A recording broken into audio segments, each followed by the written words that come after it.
Disney, for a very long time, was considered a rite of passage that every family in America could one day do. Now it seems like the company is moving towards a different class of people, a class of people that spends more money in the parks and perhaps spends more money to even get into the parks. Disney is redefining themselves as a good that is only for the super rich. So let's talk about Lightning Lane Premier Pass and something that keeps the price of a Disney trip to $2,000 for a family of 4 after you buy tickets and after you stay at a deluxe resort. Let's talk about that here on That Park Place.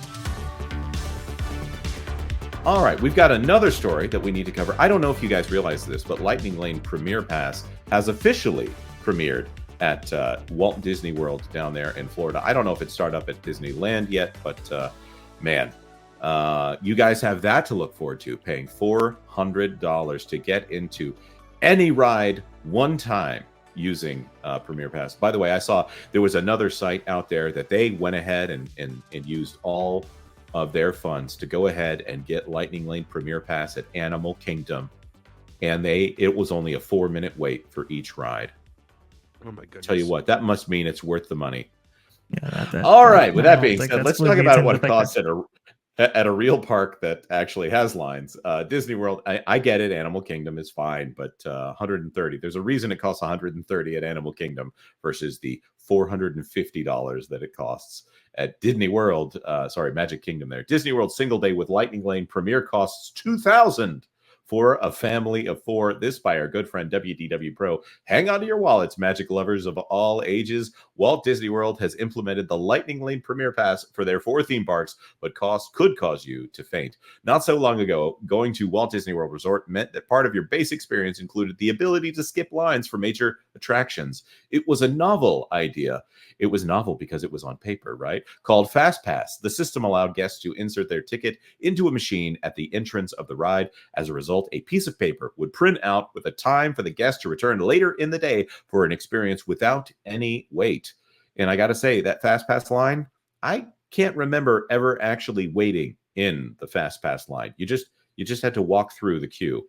Anyways, of course, the ticket was returned as well, unless they weren't paying attention. Some people got to keep theirs. Once the guest enjoyed the attraction, they would be able to get another fast pass for another attraction. There were variances of this as time went on, but one of the great value adds at Disney was the ability to use the fast pass system to enjoy more attractions than most families would have otherwise. I gotta say, I was one of those people who trashed on Universal for a very long time because Disney was not charging for fast pass and Islands of Adventure was. I thought, man, that's so scummy. That's so dirty. Why are they doing that? I thought, who in the world would charge people more money to go through these lines? Doesn't it benefit them to make the lines as long as possible at that point? My, how the tables have turned. But continuing on, after the pandemic, however, things changed. I feel like this is where the Lord of the Rings music starts up. You know, after the pandemic, however, things have changed. But anyways, a nearly identical system. We need a clip of Lou going, and things got worse. But it's actually worse. It's almost his catchphrase, isn't it? Actually, no. Yeah. A nearly identical system called Lightning Lane Premier Pass is here, and this one is going to cost you, launching on October 30th. Hey, that's yesterday, actually. We now have the prices for a lesser crowded kind of day. Let's just say it's going to set you back a few. Guests purchasing Lightning Lane Premier Pass get the ability of using a line-skipping Lightning Lane. Yes, Fast Pass is still a trademark by Disney and sounds better. One time on nearly every attraction. Emphasis, one time on nearly every attraction.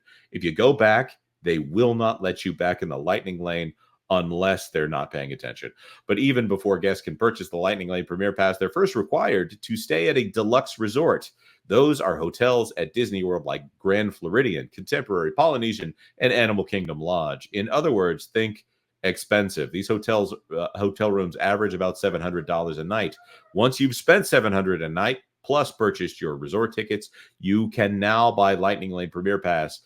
Here are the prices from WDW Magic. Let's rank them here. Bottom of the list, Disney's Animal Kingdom for $130, Epcot for $170, Disney's Hollywood Studios for $270, and Magic Kingdom. Is it really only $330 today? I was wrong. I'll tell you what, I was wrong. It's cheap. You got a deal here. Just $100 off today. So fantastic. Vash, let me ask you, if you were going into one of these parks today, would you even go for Lightning Lane Multipass, which is the tier below this? Well, I'd have to look at the wait times, but I don't think the wait times are going to be that substantial. At least, is there a Mickey's Not So Scary Party today at Magic Kingdom? I don't know.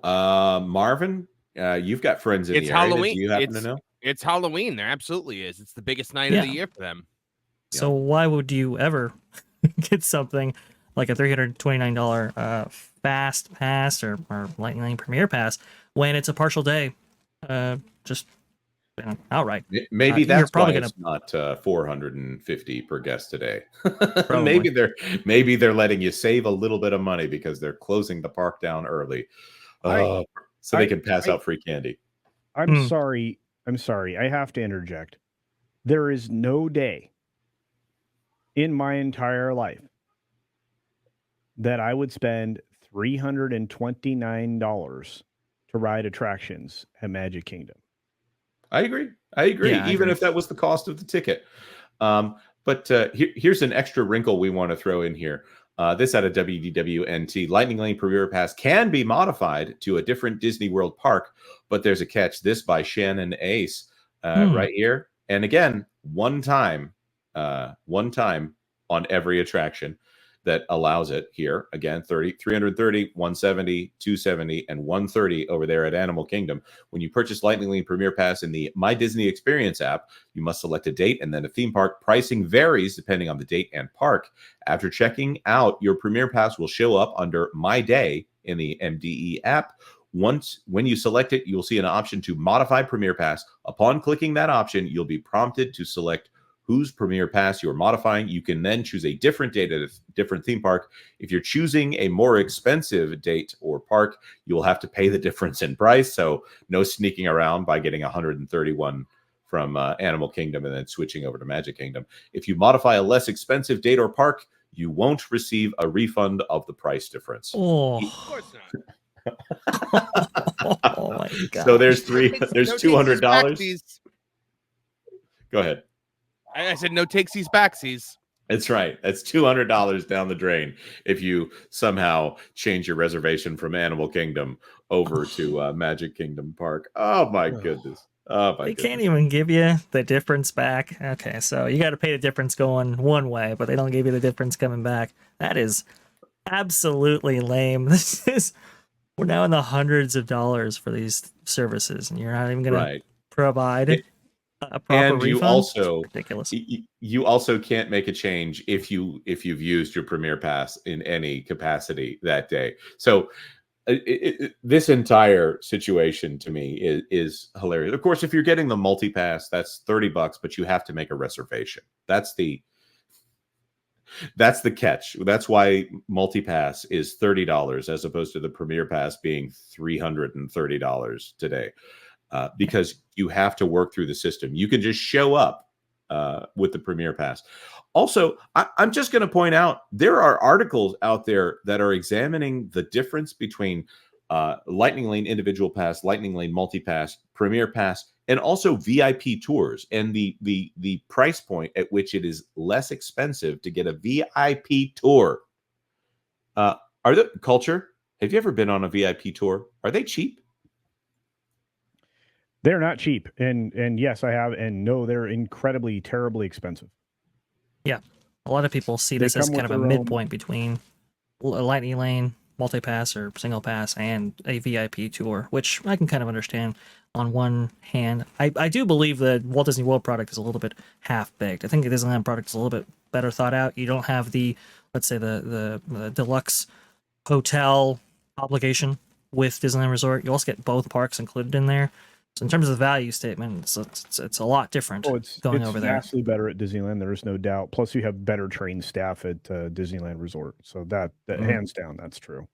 And again, the amount of minimums and maximums that fit into that VIP thing is a hot mess. So I mean, it is.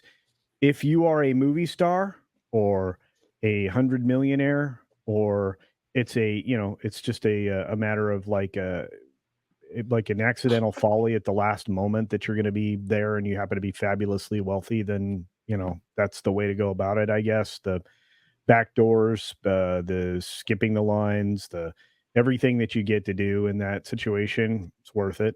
But yeah, it's ridiculous. And you have minimums. Exactly. All this is true. And, the actual amount, I think, is actually a little bit more than that now. So it does get wild. Unless that Park Place decided to fund it, which means that you wouldn't be paying for it yourself, I don't think any of us would actually want to get Lightning Lane, Premier Pass, Multipass, anything like that. Maybe a VIP tour one day just to know what the experience is, to get to hobnob with the plaids, that might be a lot of fun, but you have to have a lot of people in order to do that. By the way, that $500 to $700 an hour with 6 to 7 hours minimum, I think you also have minimum people that you would need to have in order to make that worth it.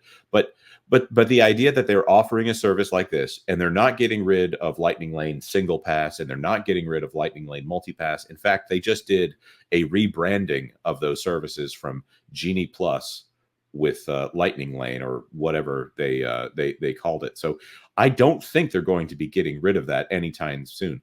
If they did get rid of Single Pass and Multipass, it would actually be a good thing for the park at this point, because it would say that we're not going to have anyone in those Lightning Lanes. It would actually free up the rest of the park, because as we often like to say when we're talking about Lightning Lane, the Multipass is priced low enough that you feel stupid for not getting it, but it's priced low enough that enough people get it that you feel stupid for having bought it. It's basically a bet that you're making that you're going to have a bad day at the parks. And that is, I think, the greatest tragedy of Disney right now, because everyone goes in thinking they're going to have one kind of day, and instead they've become a nickel and diming park, which is something that Walt never intended. He was very public about the fact that he wanted Disneyland and Disney World to be perceived as expensive but worth the value. And I don't think that that's what they're doing in any stretch of the means at this point. You're very right there. The experience has taken a downturn.